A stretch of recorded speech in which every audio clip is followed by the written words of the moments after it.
I'm excited for the opportunity to go out there and play against a great football team and try to do that. Straight Talk Wireless, no contract, no compromise. Key, the question simply is, getting to the Super Bowl is an amazing accomplishment for most teams. Everybody's journey is a little bit different. Your thoughts, and then Jay's, on whether the moment of just getting to the Super Bowl already qualifies as a success for the Chiefs and the Bucs, two teams in two completely different places when you really think about it. I think when you look at the AFC conference as a whole, clearly the best quarterback in the AFC conference coming into the year was Patrick Mahomes.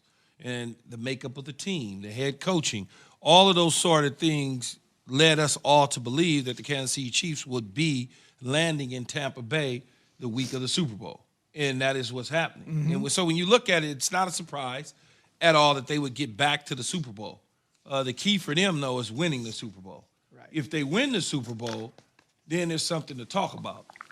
If they lose the Super Bowl, it's just kind of like, okay, they lost the Super Bowl. We've seen this movie before where teams have been young and exciting and the quarterback's been young and exciting, and we're like, oh, they're going to be around forever.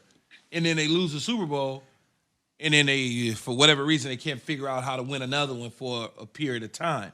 And I think you could point to the team that lost to the Tampa Bay Buccaneers and Aaron Rodgers is yet to get back to the Super Bowl again. Yeah. Or you could point to the Seattle Seahawks in a young Russell Wilson with a dominant defense has yet to win another Super Bowl. Got back, but it's like they can't get out of their own way now. Now look at the Rams situation. They didn't win it, but we figured, oh, they're going to be okay. Jared Goff, $100 million. Oh, my God, he had an MVP-type season and went to the Super Bowl. Can't get out of their own way. So as you start to look at it, the key thing will be winning the Super Bowl. If they win the Super Bowl, that thing is getting ready to drop another 3 in the next 6 years or something like Dynastic. that. Yes. We can start saying it. Yes. But it's too early right now. The only thing I would say, that, the only comp that kind of makes sense is Aaron Rodgers. Just when I start looking at Pat Mahomes, right, like MVP, Super Bowl champion, and now back in the Super Bowl. Like, here's one thing that I think people have to kind of put into play when you think about athletes, first and foremost. These practical debates about, hey, should they be successful if they reach the Super Bowl? For somebody who just likes to play sports leisurely, of course, that's successful, right? But none of these guys think practically. None of them think reasonably when it comes to their sport. That's what's allowed them to get to the 1% of what they're doing anyway. Now, take that with understanding that mentality and now think about Patrick Mahomes, times that by 10. Right? Like, there's none of these guys are going into this game, regardless of how fans look at it on the outside, saying, we got here, what a great year. It's, hey, we have Travis Kelce in his prime. We have Patrick Mahomes in his prime. We have all these weapons, players in their prime. I want to go get it right now. And look, maybe in 20 years, if they win a couple more, whatever happens, maybe Patrick Mahomes and these guys can take a step back and look at it realistically and say, you know what, we got there, man, that was crazy, what a run. But while you're in these moments, every year I played in college, I was 95-13 in college. Every year we didn't win it, it felt like a failure. You lost too many games, Jay. 13's way too many. I agree, Key. And the two teams we lost to each year, the year we didn't win it, those teams ended up in a national championship. Now, people might call me crazy, Key. I remember the chip that we won, but I also remember the ones that we lost to the teams that we should have beat that got there. And those hurt more than ever. And that's how unreasonable athletes look at it, right? Because that's the level we want to get to. I was trying to be funny with the 13, Jay. I know you were trying to be funny. Laugh, but I was in a serious state of mind right now. Laugh a little bit. Let your guard down, please. Hey, Jay, let's go to you on the reverse side here. The Bucs obviously snapped the NFL's second longest playoff drought. They had not won a playoff game since Key's Super Bowl championship team. They'd been to the playoffs you mentioned in 07, lost in the wild card. Speaking of our Super Bowl team, we thought that we could have had 2 more in us. But guess what? He just mentioned they hadn't won a playoff game since our Super Bowl. We actually thought, we getting ready to run it back next year. Didn't work. It didn't happen because so many different things got in the way.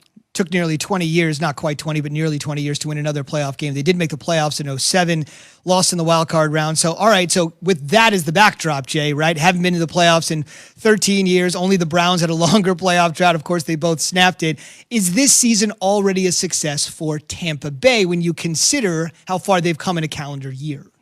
Yes. Yes for Tampa Bay. No for Tom Brady, but yes for Tampa Bay. Tampa Bay, because look, we were talking about this team, midseason potentially not making the playoffs to a degree. We talk about them barely making it in, scrapping in, and Amir Key talking about the fact that they may not make the playoffs. They had a difficult road. Obviously, you bring in Antonio Brown, you bring in all the Gronk, you bring in a lot of these pieces. First year, Tom Brady under Bruce Arians. How does he equip to that system during a pandemic? No preseason.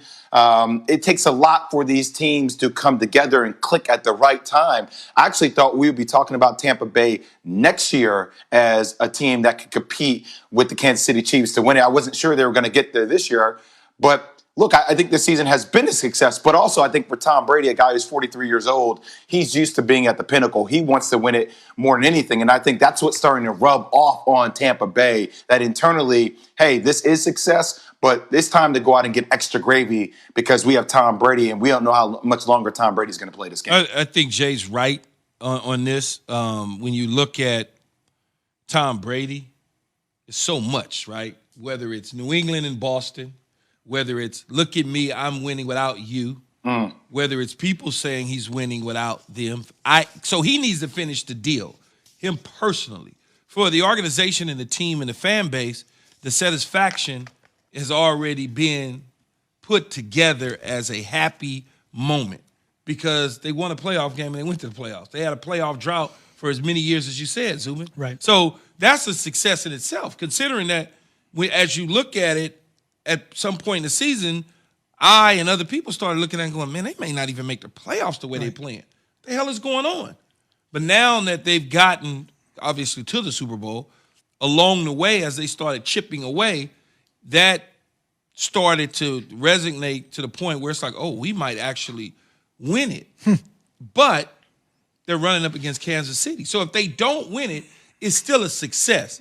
It's somewhat not successful for Brady because all he does is win Super Bowls. So it's kind of like, I expect to win. I'm Tom bleeping Brady, period. I mean, that's just... Let's effing go, right? Yeah, I'm Brady. So it's a success for the Bucs. It won't be a success until Brady wins the Super Bowl. Last thing I would say, you might give Stefanski the head coach of the year, and it might be easy to give Chase Young the defensive Rookie of the year. Aaron Rodgers might win the MVP. I think the biggest domino to fall, and the most obvious one of all, is one we haven't talked about at all, with all due respect to those three guys and what they might do.